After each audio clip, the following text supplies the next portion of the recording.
Hi, everybody. Welcome to Whiskey with the Werewolf Hunter. I'm Brian Easton, author of the Autobiography of a Werewolf Hunter series. And we're back to the Rittenhouse Rye this evening. It really is one of the better tasting ryes out there, and for a pretty nice price, too.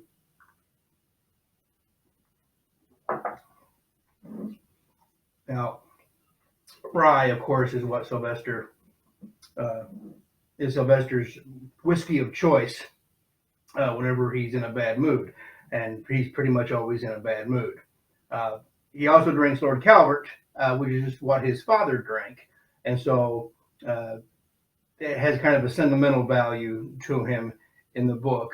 His father says it's the only whiskey worth drinking, when the truth of the matter was it was pretty much all he could afford on the salary that they paid him at the lumber mill where he worked. Anyway, that's neither here nor there. But before we get started tonight, I wanted to show you, somebody had asked me about these over here by our Agriotherium skull, and what these are. Somebody thought maybe they were like small bananas or something. They're actually claws, well, they're casts of claws. I've got another set right here to show you. These are casts from Kodiak bear claws, okay? And as you can see, they're about 6 inches long, longer than an inch and a half longer than my middle finger. They have a kind of a hollowed out place inside of them where they could just, do some massive damage. And by comparison, I'm wearing a little scapular of black bear claws, and these things are just like 2 inches long. And look at the size. Both bears. One's black bear, and this is a Kodiak bear. And so I have these here just kind of to accent the Agriotherium skull, because that's probably about the size that the bear dog's claws would have been. Be sure to hit the subscribe button down at the bottom if you haven't already, and you can do that anytime during the presentation. That'll get you subscribed for Whiskey with the Werewolf Hunter, and you'll be ready for the next episode whenever it pops. So last week we were talking about the rites of provenance and how werewolves were born, how that all started, and the different means of creating a werewolf from one wolf begetting the next. And we talked about the 6 sons of Esau, the 6 beast princes. And we're going to talk about each one of those princes one at a time. And we're going to start with the first one, who is Alaric. Now, the story of the first beast prince, that is the first human who was marked by the Therion soul, the great beast, the wild beast, who was summoned up from the underworld by a warlock or a shaman during a blood rite. And so he goes and he marks these 6 men to be his sons, to be his princes. And Alaric is the first of these. So the story goes that Alaric, which was not his name, not the king's name at the time, but he was a king, and this was in the Fertile Crescent of Mesopotamia. And the king was out hunting at night, which was something that he liked to do. And he came upon a traveler by a river, the Tigris, the river Tigris, they say. And this traveler he saw was a fellow huntsman, because he had game and it was roasting over the coals. And so the king invited himself into the man's camp, and the man made him welcome, and they sat together, and he offered him some of his game. And the king took it and ate it, and never once did he tell him who he was, and nor did the huntsman, his fellow huntsman, seem to guess who he was. And then he talked about a few things, and then the traveler asked the king if he had ever tasted human flesh. And the king replied that not only had he not, but that was a taboo, and it was forbidden in his lands. And so at this point, the traveler realizes that this is the king, or at least the king thinks this is when he knows.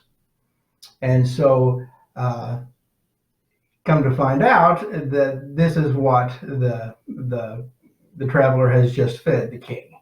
The game roasting over the coals is actually human game. And the king stands up righteously indignant, very upset and righteously pissed off. Not so much that he has been tricked into eating human flesh. It doesn't bother him quite as much as the breach of hospitality. The laws of hospitality were a big deal back in the old days, and especially back in the ancient times. If you were to violate the laws of hospitality, your life was pretty much forfeit. But anyway, so the king tells him, he says, "Tell me, give me a good reason why you should not be clapped in shackles and thrown into my dungeons." And the traveler said, "Well, there's not been any chains forged yet that can hold me."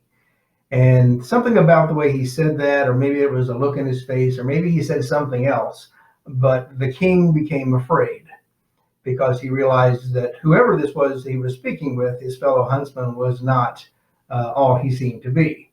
And so the king retreated, got up on his horse, and galloped away, full intention of persecuting this guy later on.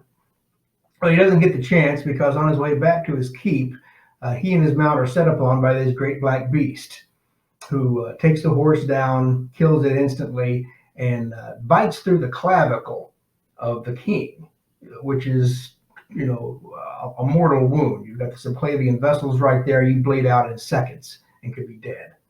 But he bites him right through the clavicle and leaves him there. But he doesn't die. He just lingers in this kind of maimed state. And when his men finally come upon him and they take him back to the castle, he doesn't improve any. He's just kind of stuck in this gravely wounded state. He neither recovers nor dies. And back at this time, in these ages of kings and kingdoms that we're talking about, a king's ability to rule was largely dependent on those who he had in his employ. I suspect much is the same today. Whoever controls the army, in most cases controls the government in that kind of a situation. And so he hadn't any rivals. They were just looking for a chance to depose him. And he was not a especially good king anyway. In fact, he was a pretty wicked man, which is why he was chosen to be the first beast prince. So they took him out to die, left him out in the woods to suffer and to die on his own, while they went on with their business and named a new king, or those in contention jockeyed amongst themselves for position to who was going to rule in his stead. So while he's out there languishing in the woods, begging for death at this point, the traveler comes back to him. And he tells him, "I was the beast who set upon you, killed your horse, and have left you this way." He goes, "Now tonight the moon will be full, and when it rises, I want you to swear vengeance by that moon, and you will be whole again." So the king does what he's told to do. The moon rises, and he swears vengeance by it. And in that act, he binds all future generations of the werewolf line, the lineage, to the moon, to one degree or another. And the traveler then names him Alaric, which is an ancient name that means king. And in some translations, not just king, but king of all kings. And this is what he said he would be now. He would not just be a king of men, he would be a king of beasts as well. And so was born the firstborn werewolf. Now, Alaric takes his position as the big brother very seriously. And all through the ensuing ages, as the lineage increases and the progeny branch out and lines are formed and double back on themselves, he himself sees to the pruning of those branches, the culling of the herd, if you like. And he does this through various methods down through history. He'll be a part in wars. He'll use the plague as a cover. He'll use natural disasters and pestilence, things like this. And under the cover of that, he would thin out those weaker or unfit, as he saw it, to carry the Therion soul inside of him. And because of this, he became known as the Kinslayer. Now, it was the Kinslayer's, who is Alaric, it is the Kinslayer's tradition, hundreds of years since the time he was marked, to hold court and to have tribute paid to him, like many kings and emperors did. And he would have lineage nobles and notables come and pay him homage, bring him gifts. Well, it was at one of these tributes that a band of 7 wolves got together, all of them notable, and ganged up on the king, Alaric, and according to that tradition, tore him to pieces. Some ate his heart, some ate his entrails. His head was ripped off, his bones were separated and strode, and they, said, Alaric has gone to dust, and that was supposed to be the end of him. Well, what they really didn't know was that Alaric, being the firstborn, carried the favor of the Therion. He carried that birthright, so to speak, and given unto him was what is called the superior perquisite. That is this ability and this right given to Alaric to enforce his will over the rest of his brothers. And that has to do with pretty much anything, whether it's policy or the actual revoking of their Therion soul. He has the power and the ability to do pretty much as he pleases with the lineage. And because of this, he was never in any danger of being actually permanently destroyed by this attack. And it's often quoted in the books that it was not within their power to take his life, and therefore it was not within their right, or vice versa. I think it was not within their right to take his life, and so it was not within their power. And this is the way it goes with the lineage. And so as we saw in, or if you've not seen yet, I'll give it away. Alaric makes himself known in the lineage. And that's the 3rd book of this series. And you can read that and see how that goes with him and Sylvester. So we're talking about the Code of the Monster Hunter. And we've gone through 2 or 3 different points in that code. Tonight's point in that code is to, quote, neither be fearful nor enthusiastic about dying. The one will make you a coward and the other a fool. Now, what that's really saying is, of course, there's more to it than just the not being afraid. Of course, you're going to be afraid. Everybody's afraid who hunts monsters. Unless you are legitimately a psychopath, you're going to know fear. And that's okay. That's a tool that you can use. That's one of the tools that you can draw on, as long as it doesn't get the better of you. But what this part of the code is saying is that to be fearful, and to be so fearful that you're bound by it, that you're bound, that you're kind of frozen to inaction because of it. So that kind of fear, that paralyzing kind of fear, that you cannot overcome, makes you a coward. And then, of course, if you're enthusiastic about death and you're all gung-ho, that makes you a fool or insane. I don't recommend one over the other, really. So you see a lot of monster hunters, or a lot of guys and gals, I suppose, who go out there against the big bads and, it's throw caution to the wind, jump all out of buildings and stuff. And this is, television, and this is the movies. Underworld comes to mind as an example of this. And of course, we are talking about fantasy. I don't have any kind of delusions otherwise. And I know we've talked about this before. But as far as I'm concerned, when writing monsters and writing the monster hunters, I try to make it as realistic as possible. And I'm going over some of the same stuff I did last week. That's okay. I feel like it needs to be reiterated here. So you approach your life as if it's something to take care of, because you've only got the one. But don't be so so cautious of your own life. Don't hold your life in such value that you fail to act. So we were going to talk about the arsenal and get into a series of me bringing up the weapons used in the hunt for the werewolf as used by Sylvester James. This section we're going to call Tools of the Trade.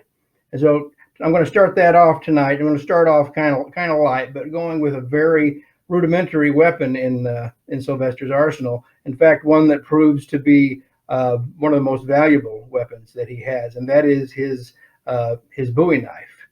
Now, the knife is given to him by Michael Winterfox.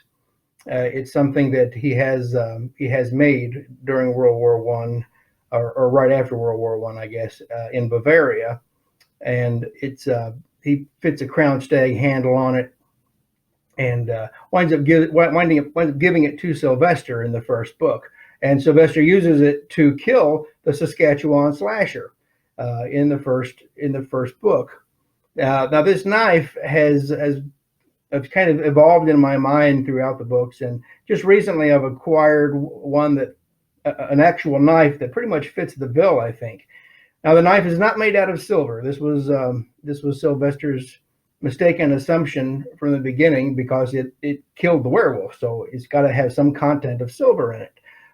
Actually, it does not. The knife was pounded out of a meteoric slag that had previously been fashioned into a lance head by the early Native Americans who were ancestors of Michael Winterfox.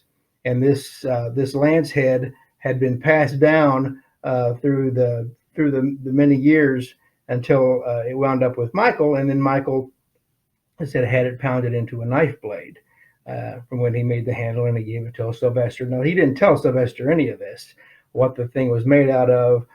Didn't teach him the song that went with it, which basically activates the blade, so to speak. It's a whole mystical thing, and if you're interested in it, I suggest you read The Lineage and then Mike Winterfox Journals, Book 1. But anyway, here it is.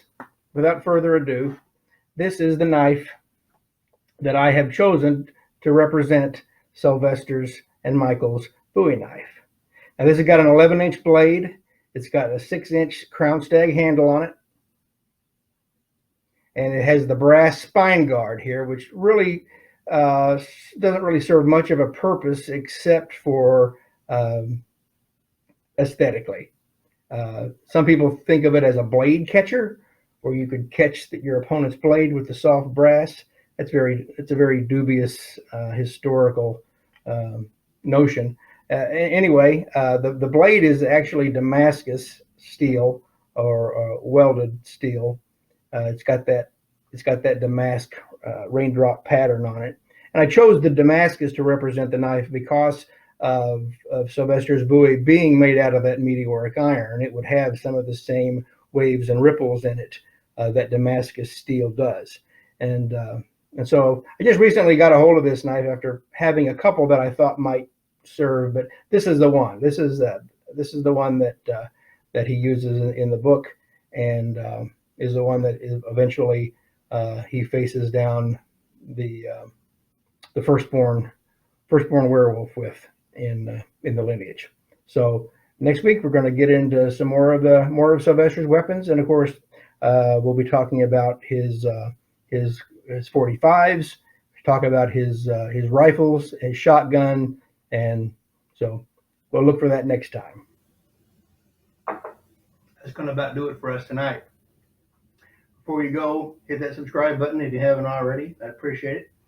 And I just thought I'd mention before we go, I had a comment from one of the viewers here, and I was talking about I concluded the 10 fears last week, and I'd saved the werewolf to last, and I had talked about how the werewolf embodied all kinds of different fears, but one of them that doesn't get hit on a lot is the fear of change.